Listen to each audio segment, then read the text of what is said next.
Good Thursday morning, everyone. And I'm waiting for the camera to start. There it is, finally.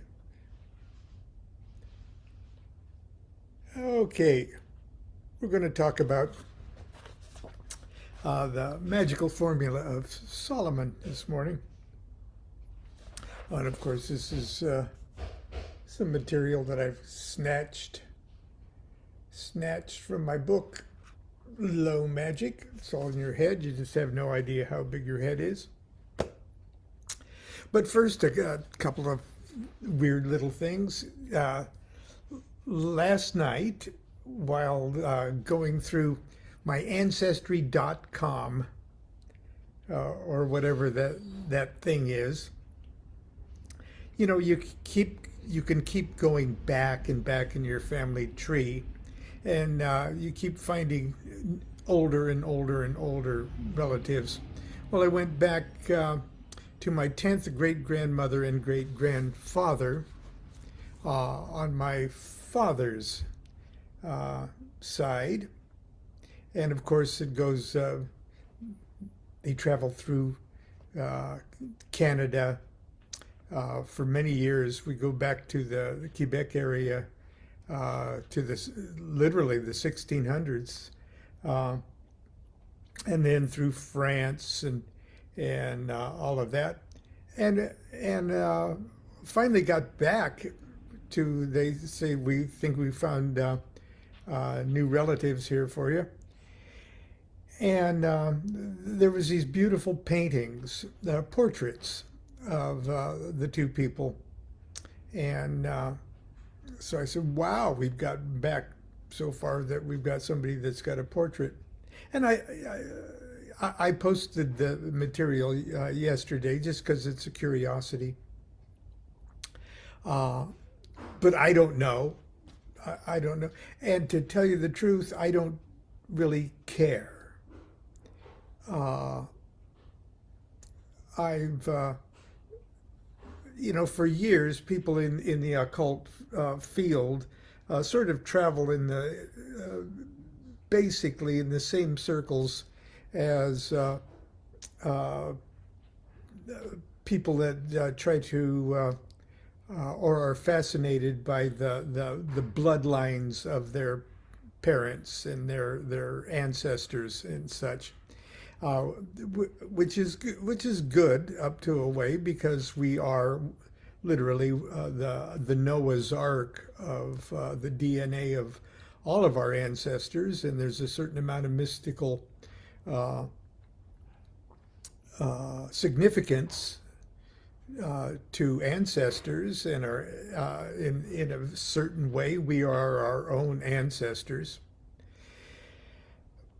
But the fascination, the mystical fascination with thinking that you might be of the bloodline of a king, because of the divine right of kings, or that there's some special virtue in the fact that you might be, descended from royalty, is bullshit. Excuse me. Unless you're trying to get some property out of it in Europe, and need to prove that, then it's important. But intrinsically, I don't care if you're a direct descendant of Jesus Christ. It's a detour in your life, and the Knights Templar and things. Okay, but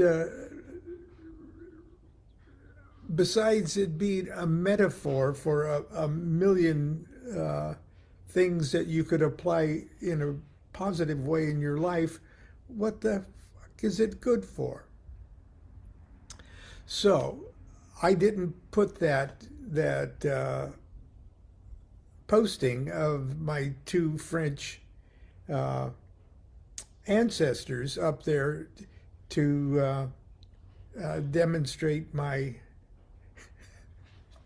royal bloodline of any kind, because I'm not.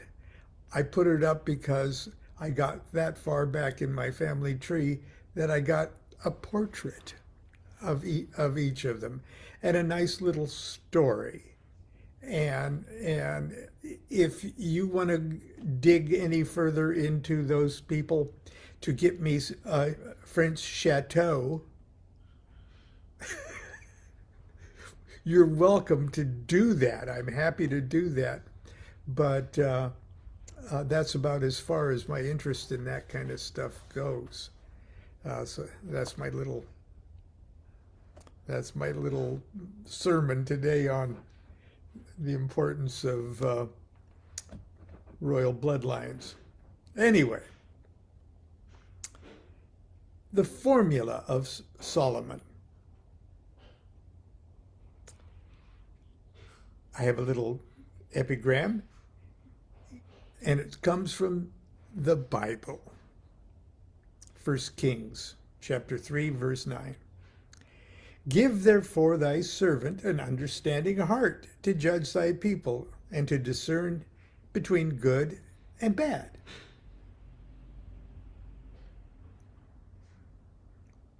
Give me the wit to figure out what's good and bad. What a simple prayer. It may seem odd to you that I, as a man who more or less rejects the historicity of the Bible and most, if not all, of the Chrysalmew view of spiritual reality, should spend my time praying to God, conjuring spirits, summoning demons, and communing with angels. Make no mistake, I do indeed believe in the magical reality of gods, archangels, angels, spirits, and demons. And for the purpose of some particular magical operations, I even embrace, albeit temporarily, the concept of heaven filled with angels of high intelligence and a hell filled with legions of dangerous demons. Remember the other day in the car I was talking about, don't misunderstand me when I say it's all in your head. There ain't no out of your head. Okay. In fact, because I actually work with these characters in practical ways, they present to me a far greater reality than they do for the average Chrysalmew, that's Christian, Muslim, or Jew, who simply tucks these concepts away in the corner of his or her brain where fanciful religious abstractions are stored. As you'll soon see, several of the stories in this book, Low Magic, available anywhere. K-Tel. Several stories in this book deal with my experiences with Solomonic magic, or Goetia. Goetia is often vilified as the most striking example of low magic. As a matter of fact, my teacher, Phyllis Eckler, when I first brought up the subject of doing a Goetic evocations, she discouraged me, saying, no, this is low magic. And she was right. And I was too early for me to do that. Why, I might have burned my eyes with abramelin oil. But I learned a great lesson anyway, so she was right and I was right. Please understand right now that I do not intend to burden you with another rehash or tiresome reprint of the Goetia with its 72 spirits and the traditional procedures used to conjure them. There is a glut of books already on the market, of which I'm responsible for a couple of those myself. If that's all you need. Rather, I hope by means of simple anecdotes and illustrations to gently acquaint you with the dynamics of this kind of magic, why it sometimes works and why it sometimes doesn't. Moreover, it's my hope that when you've finished reading this little book, you'll have a greater understanding of the sublime spiritual formula that underlies this kind of magical practice. A formula, when properly applied, that promises to the tenacious and courageous magician a greater measure of personal health, happiness, and enlightenment. Now, I sort of stress that word courageous because there's lots of magic and lots of magic techniques and systems that the magician utilizes all sorts of emotional triggers within himself or herself that doesn't require courage. It's just you do stuff in a formulaic way, but there is one specific kind of magic, and that's Solomonic magic, that requires, as a component in the magician's arsenal of tools, courage. And the juice that it takes to overcome real fear. Like I said, not every magical system or technique requires that element in the formula, but Solomonic magic does. You need to, at a certain point, be afraid, and you need to work yourself through that. To be the kind of magician you need to be to finish the operation. But I digress.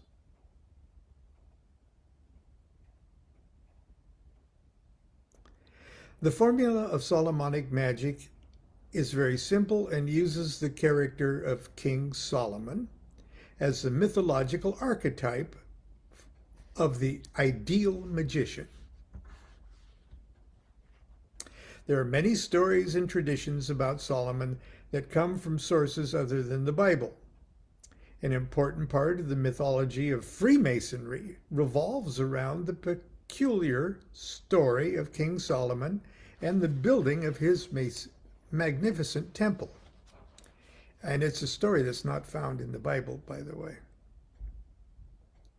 The Quran, the Talmud, and Ethiopian scriptures also abound with colorful tales of the great magician king who, because of his special relationship with God and his mastery of magic, could talk with animals. My wife can do that. Fly through the air on a magic carpet, and effect all manner of works and wonders, including his ability to enlist a labor force of demons and evil spirits to build the temple of God.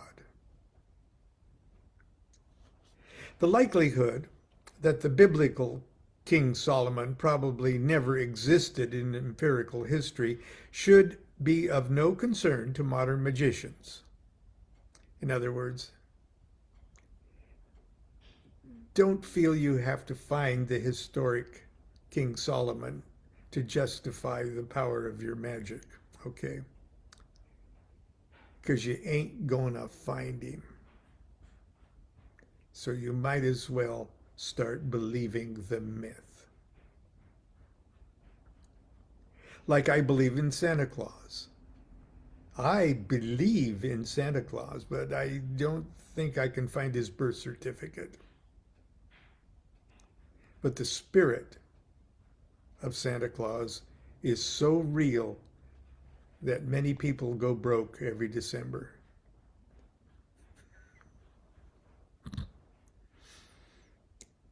Many poor fathers and mothers go broke by buying shit for it.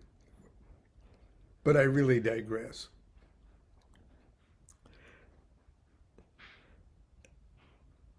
Because the formula for doing this kind of magic isn't an aspect or product of history or religion, but of mythology and traditions that are attached to Solomon's name. The magical myth goes something like this. When Solomon became king, his first job was to build a temple worthy to house the presence of the true and living God Most High, otherwise known as the TNLGMH.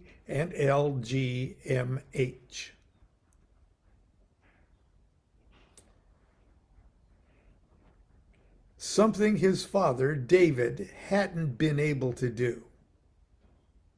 Before beginning the project, Solomon paused and thought things over and wisely came to the conclusion that he couldn't undertake such an important task without the blessing and guidance of intelligence, of the guiding intelligence of God. In prayer, Solomon didn't ask for money or building materials or contractors. He simply asked for, quote, an understanding heart, unquote. How cool was that? It impressed God so much that Solomon was granted his request and given everything else to boot, including the divine secrets of how to magically summon the evil spirits of the world and diverting them from their natural preoccupations with mischief and compel them to work for the good guys and help build the great temple. On the surface, this spiritual worldview appears to be at odds with the Chrysalmu doctrines we discussed in the previous chapter. We've got God up above and we've got the demons down below, but it appears that's where the similarity ends. In fact, the whole format of Solomonic magic appears to be an incongruous mix of high and low magic. The key to understanding this paradox lies with the person of Solomon himself. Solomon represents a new kind of human being.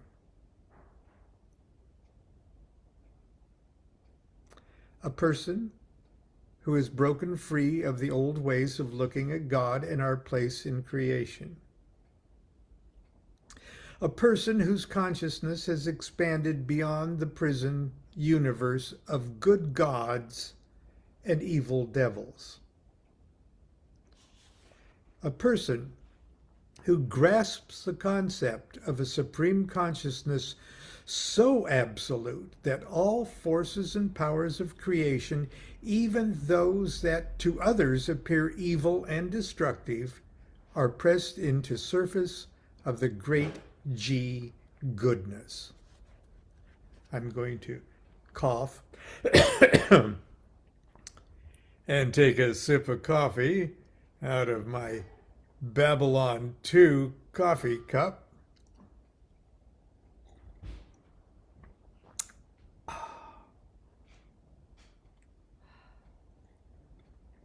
Talk amongst yourselves.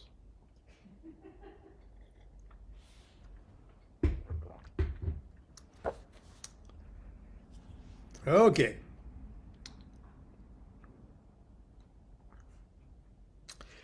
A true Solomon confidently knows his or her place in this new understanding of the divine scheme of things.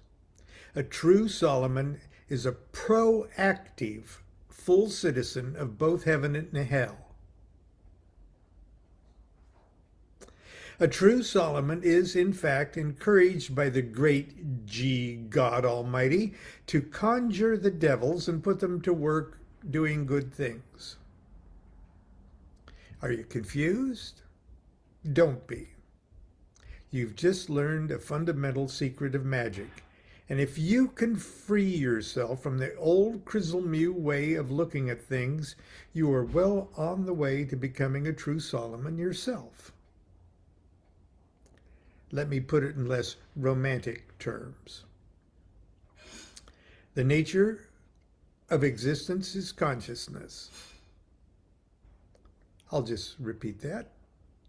The nature of existence is consciousness. We are conscious beings. Each of us is an integral part of the whole consciousness enchilada. There are levels of consciousness and realities above the one in which we normally function, and there are levels of consciousness below. As yogis, mystics, and adept magicians can attest, we can access the higher levels of consciousness in meditation or under other extraordinary circumstances. In these altered states, we not only realize the oneness of the Supreme Consciousness, we become the oneness of the Supreme Consciousness.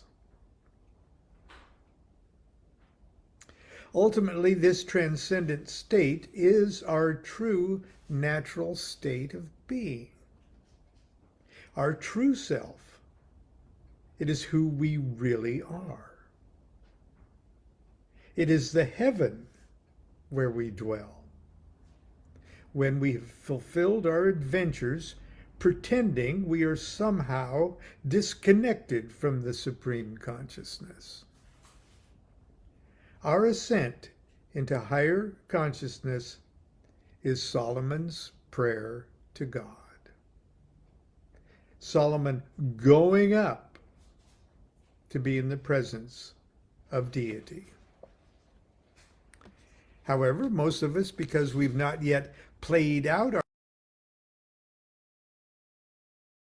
we can abide these altered states only for a few fleeting seconds before once again descending to the muddle world of the rational mind, which in turn is supported by the infernal world of matter and energy at the lowest end of the consciousness scale. It's a place where the blind forces of nature, if left uncontrolled and undirected, happily discharge their wild energy in explosive flashes that surge through the streets and sewers of our souls along the paths of least resistance. From our narrow, middle world perspective, these blind forces appear to be destructive and evil. However, when they're harnessed and directed by an intelligence that is in tune with the highest levels of consciousness, they are transformed into organized units of consciousness power, loyal servants, dutifully grunting and straining to perform all the heavy lifting in the universe. These are the demons who build the temple of God. Demon Solomon draws up from hell so he might bind them to work under his enlightened and organized directions. And let me see how far we have to go here and see if we have to finish this tomorrow.